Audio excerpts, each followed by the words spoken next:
Okay, so maybe you're an aesthetic practitioner. Right. And you've done, well, everything right. Your technique, perfected, those before and afters. They are genuinely stunning. Your equipment is top-notch. Technically, you are brilliant, but you're looking at your schedule and thinking, why isn't it fully booked? It's a really common frustration. It really is. And look, the tough part, the really frustrating truth is that you've poured everything into clinical perfection. But the reason people aren't booking, it's not clinical, it's psychological. Psychological? Yeah. The sources we're digging into today, they make this incredibly clear. Something like 95% of purchasing decisions, they happen unconsciously. They're driven purely by emotion. 95%. Wow. Exactly. So your potential patient feels something first, those emotional triggers fire, and then they use the logical stuff, like your amazing credentials, just to justify the decision they've already kind of made emotionally. Okay. That's a huge shift, right? Because most practitioners focus so much on the logic, the science, the results, and less on the raw emotion. So the framework we're looking at today, the emotion map, it sounds like it bridges that gap. It really does. It's this fascinating mix of like deep science and behavioral strategy. It's inspired by the work of Dr. Brian Kugelman. He's a behavioral scientist. Right. And it's being taught in a masterclass for aesthetic practitioners by Dr. Ari Masudi. Dr. Masudi. Yeah. His background is interesting, isn't it? He's not strictly marketing. No, not at all. He's a molecular biologist, used to be a regenerative medicine researcher. Now he's a science tech business consultant. Wow. So he connects the deep body science, the biology, the hormones driving feelings with the deep science of human motivation, how we actually make choices. Gotcha. So this isn't just some fluffy marketing idea. It's actually structured around how our brains work, how we process things. Precisely. So our mission today really is to break down this framework, the emotion map, and give you listening a kind of blueprint, how to turn people just scrolling Instagram into actual patients in your chair. Okay, I'm ready. Where do we start? It all starts by really getting and validating the 4 core, often unspoken emotions that actually drive people to seek aesthetic treatments in the first place. If your marketing isn't speaking to these, you're missing that huge 95% chunk of the decision-making brain. Right. What are they? So number 1 is fear, that sort of internal whisper of, gosh, I look older than I feel. Yeah, I can see that. What's next? Second, often the flip side of fear is desire. That's the aspiration, right? I want to look as vibrant and confident on the outside as I feel inside. Okay, fear and desire. Makes sense. Third one can be really tough. Frustration. This is that feeling of resignation, maybe from trying things before that didn't work. Like,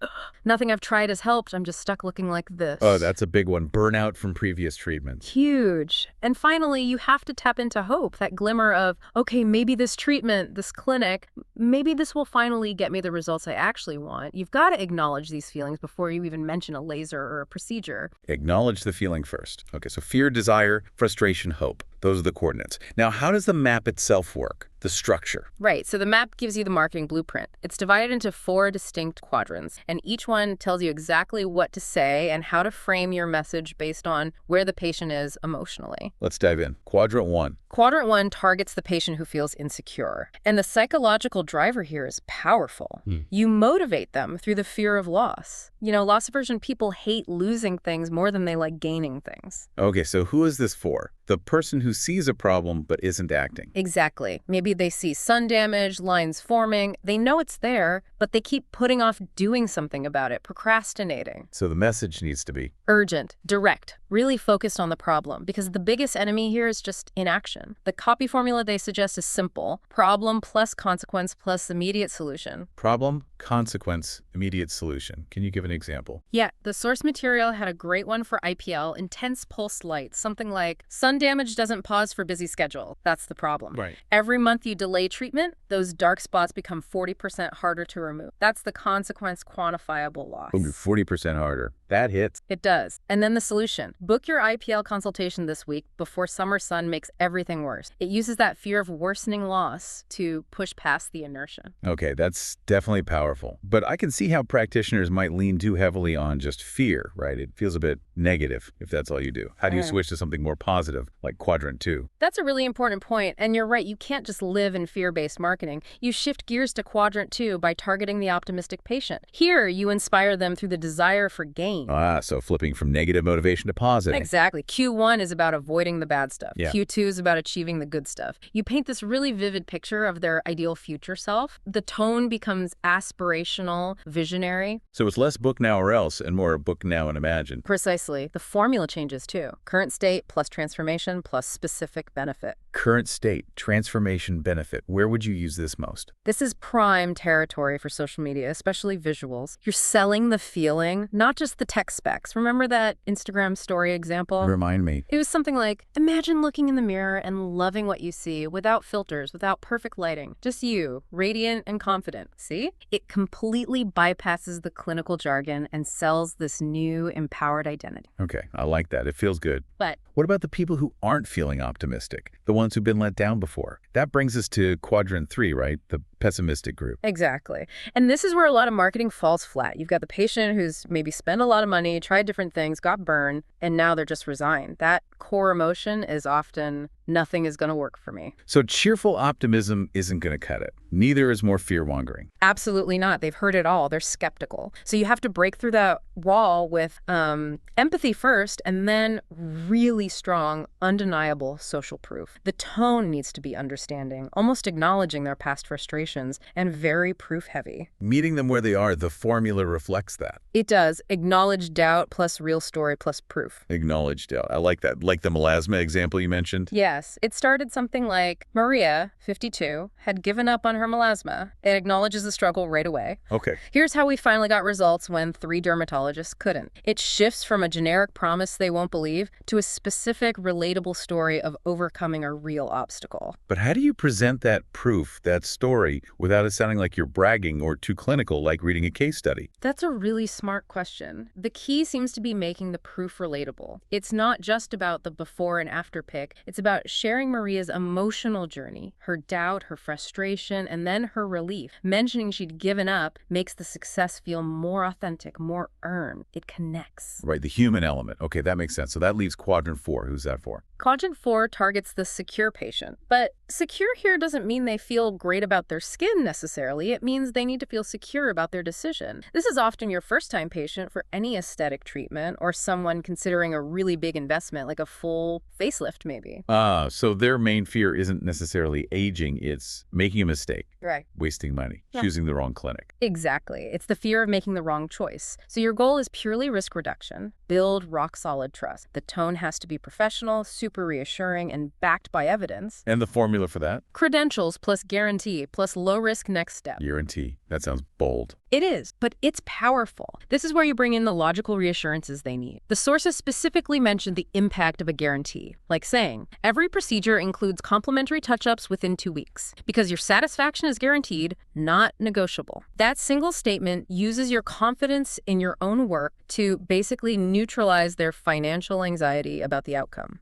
But offering free touch-ups or guarantees, couldn't that be risky for the clinic's bottom line? Or set a difficult precedent? Is that conversion boost worth the potential cost? Well, according to Dr. Masudi's approach, yes, it absolutely is. Because you have to see it as a strategic investment in trust, not just a potential cost center. If you're confident in the quality of your work, the guarantee functions mostly as a psychological tool. It removes a major barrier to booking. Fewer people actually use the guarantee than are swayed by the offer of security it represents. The emotional payoff, that feeling of safety for the patient, usually outweighs the actual operational cost. All right, so we have the 4 quadrants. Now, how do we use them strategically? It's not just about individual posts, right? It's about the bigger picture. This is where you move from tactics to strategy. Wow. You need to think about matching the right quadrant, not just to the specific treatment you're promoting, but really critically, to the patient's stage in life, their likely mindset based on age and experience. Because a 25-year-old thinking about prevention is in a totally different headspace than a 50-year-old looking for significant correction. Completely different psychological profile. So let's break that down. For the younger group, say 25 to 35, who are more focused on prevention, which quadrant should dominate? For them, it's primarily quadrant 2, the optimistic desire for gain messaging. Like Q2. Well, generally speaking, they haven't experienced significant loss in terms of aging yet. Their motivation is more about maximizing their future potential, looking and feeling their best long term. So the message should be aspirational. Start your anti-aging journey now and thank yourself at 40. It connects to their future identity goals. Okay, but then the next bracket, maybe 35 to 45, they're often starting to see real changes, focusing more on correction, where do they fit? This group tends to respond much more strongly to quadrant 1, the insecure quadrant, leveraging fear of loss.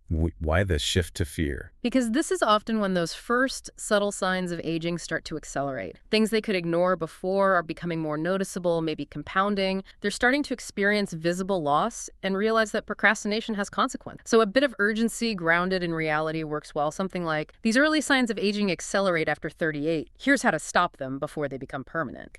And then for the 45-plus group, often looking at bigger transformations, higher cost procedures. Here, you lean heavily into quadrant 4, the secure quadrant. They're likely considering a significant investment. Maybe they've done research. They need to feel absolutely confident in the safety, the provider, the longevity of the results. So they need that trust, the credentials, the proof of safety. Yes. Their decision-making process, while still triggered emotionally, needs much more logical reinforcement. You need to reassure them with things like proven treatments with 20 years of safety data behind them. That builds institutional trust. And what about the skeptics? The quadrant 3 folks? Does age matter there? Less so. The sources suggest that if someone expresses skepticism, regardless of their age, maybe they say, I've tried everything, in a consult or comment, you immediately shift them into a quadrant 3 messaging approach. Acknowledge their doubt, provide tailored proof. Now, you mentioned combining quadrants. That sounds powerful, but also tricky. How does that work? Yeah, the sources call this the power combination. The idea is that the most effective campaigns or ads don't just stick to one note. They actually guide the potential patient through a mini emotional arc by strategically blending quadrants within a single piece of marketing, like an ad. Okay,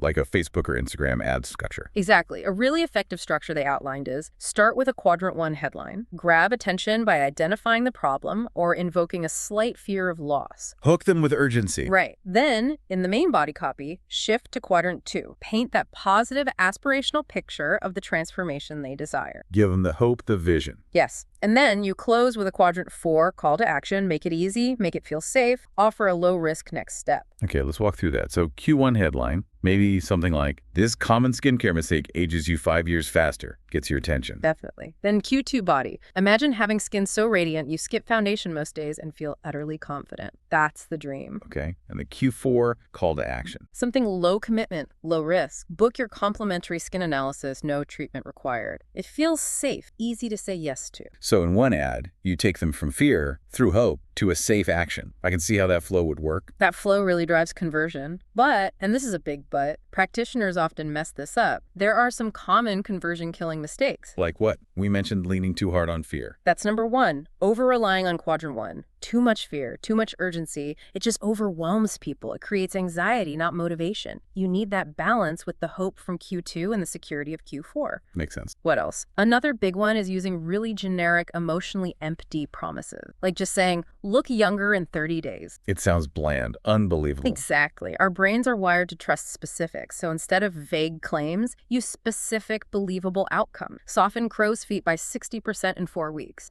Or improve overall texture by 2 grades. Specificity builds credibility, even when you're tapping into emotion. Be specific. Got it. Any other major pitfalls? Yes, the final really critical structural mistake.